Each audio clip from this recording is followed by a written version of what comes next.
1971. En el poder se encontraba Roberto Levingston, que, junto con su ministro de Economía Aldo Ferrer, modificaron el rumbo de la economía argentina, impulsando el consumo nacional bajo el lema Compra y Nacional. A pesar de estos cambios, el conflicto social y político continuó, y junto con ello, el potencial de las Fuerzas Armadas decayó. De este problema surge un conflicto de gran envergadura en Córdoba, liderado por los sindicatos cordobeses.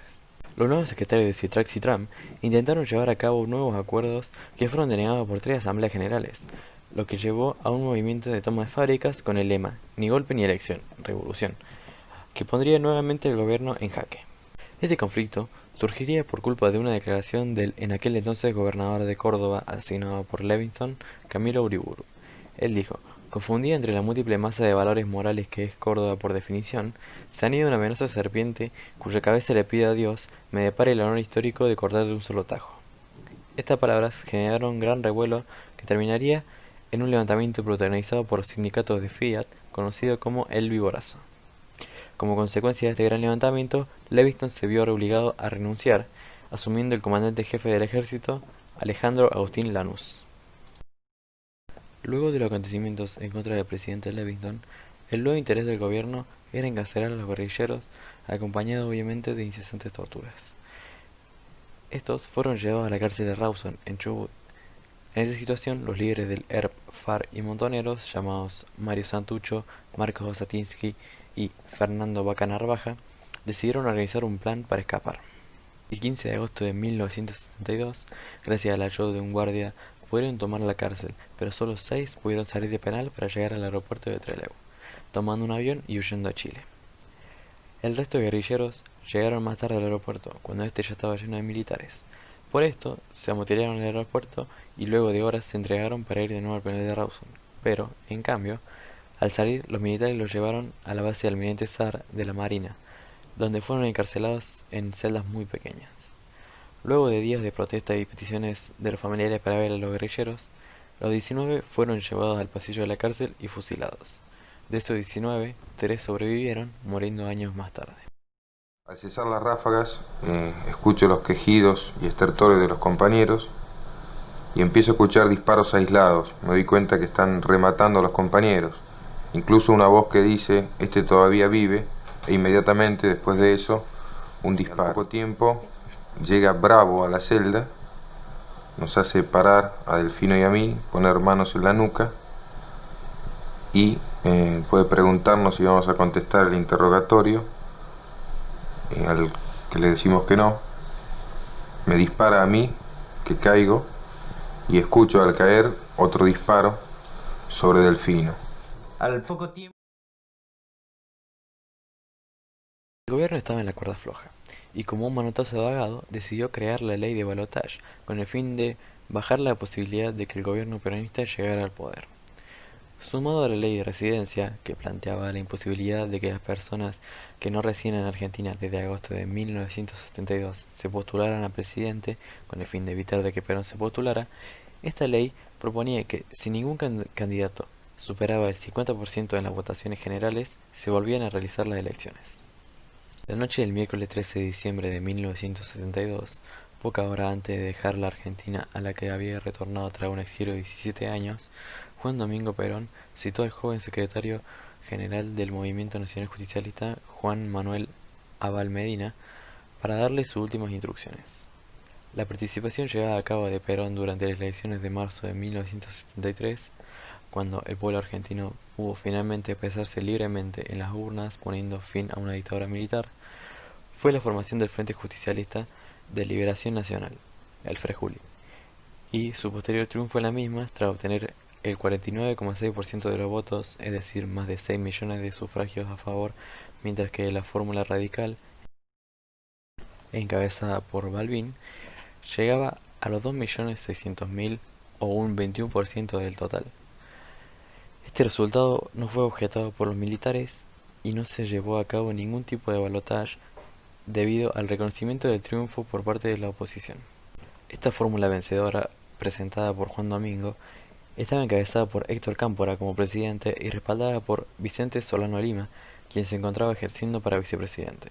Finalmente, asumieron el 25 de mayo de ese mismo año, destacando notoriamente desde un inicio dos tendencias opuestas y a su vez contradictorias dentro del movimiento peronista: los sectores radicalizados y los sectores ortodoxos, estando los primeros ligados a la juventud peronista y a los montoneros, y los segundos a la derecha y al compuesto del sindicalismo más tradicional. Aquel lema que destacaba en ese entonces, Cámpora al gobierno, Perón al poder, reflejaba la verdadera finalidad de esta particular alianza: preparar y alcanzar el retorno de Perón al escenario institucional de Argentina mediante una breve transición llevada a cabo a través del gobierno de Cámpora. Así estaban las cosas por 1973, cuando Cámpora se aprestaba a ocupar el gobierno y Perón el poder. Estaba claro que el peronismo había dejado hacía años de ser aquel movimiento monolítico del periodo 1945-1955. Ahora convivían en su interior conflictivamente distintos sectores, en algunos casos de ideología opuesta, y todos ellos parecían contar con el aval de Perón. El 20 de junio de 1973 ocurrió un enfrentamiento violento producido por grupos peronistas antagónicos en el aeropuerto internacional de Ezeiza, donde se esperaba el arribo del expresidente. De ese hecho se reconoce alrededor de 13 fallecidos y 356 heridos, pasando a la historia como la masacre de Ezeiza.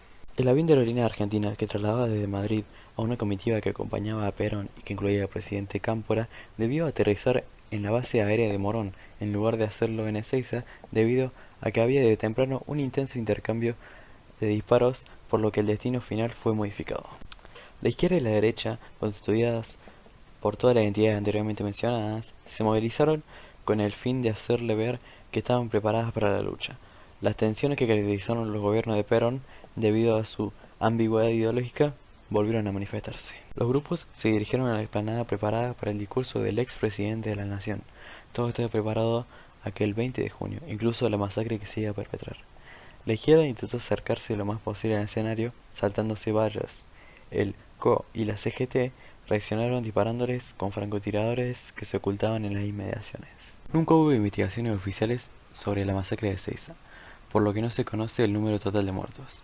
Pese a que Perón volvió a ganar las elecciones de 1973, la revuelta provocó una disminución en su popularidad.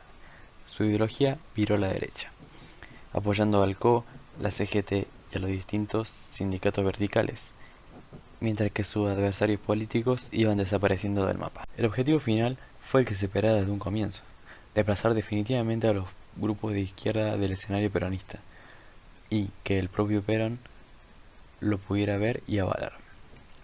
La derecha peronista logró apoderarse del poder y posicionarse definitivamente como dueña del movimiento. Durante su ascenso al poder, Juan Domingo Perón continuó implementando medidas a fin de restarle poder a la tendencia revolucionaria del momento, por lo que en abril de 1974 José López Rega fue designado comisario general de la Policía Federal.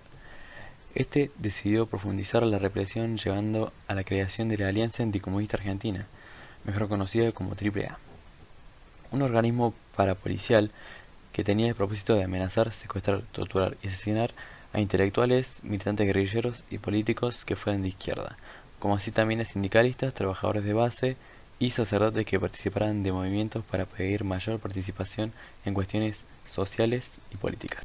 Juan Domingo Perón falleció el 1 de julio de 1974 en la quinta presidencial de Olivos, a causa de un paro cardíaco como consecuencia de las afecciones que padecía. Su muerte generó gran movilización en el país y luego de algunas idas y vueltas finalmente fue enterrado en la Quinta San Vicente, convirtiéndose más tarde en un museo a su honor. Tras su partida quedó a cargo de la presidencia su esposa María Estela Martínez de Perón, más conocida como Isabel Perón, la cual continuó la lucha contra la izquierda y fue derrocada al poco tiempo por la dictadura militar conocida como Proceso de Reorganización Nacional, sostenida por la práctica del terrorismo y un plan económico liberal muy gravoso para la industria nacional. Más tarde, con la pérdida de las Malvinas en 1983, la dictadura se vio obligada a convocar elecciones libres, en las cuales ganó Raúl Alfonsín, partidario de la UCR, venciendo al peronismo. En 1975, Celestino Rodrigo fue designado por Isabel ministro de Economía, quien posteriormente decidió poner en funcionamiento un tratamiento de shock, luego conocido como Rodrigazo, el cual consistió en devaluar el peso en un 100% y la congelación de salarios Esto provocó la suba de los precios en un 164%, generando un enorme rechazo por parte de los trabajadores que se movilizaron para reclamar durante largo tiempo y con tal intensidad que lograron que la CGT declarara paro el 7 de julio de 1975, pasando más tarde a lograr la renuncia de José López Rega y Celestino Rodrigo. Así, con el país en llamas por la crisis política, económica y social, Isabel decidió adelantar las elecciones presidenciales, que desafortunadamente no pudo llevar a cabo tras ser derrocada el 24 de marzo de 1976 por las Fuerzas Armadas con el pretexto de restaurar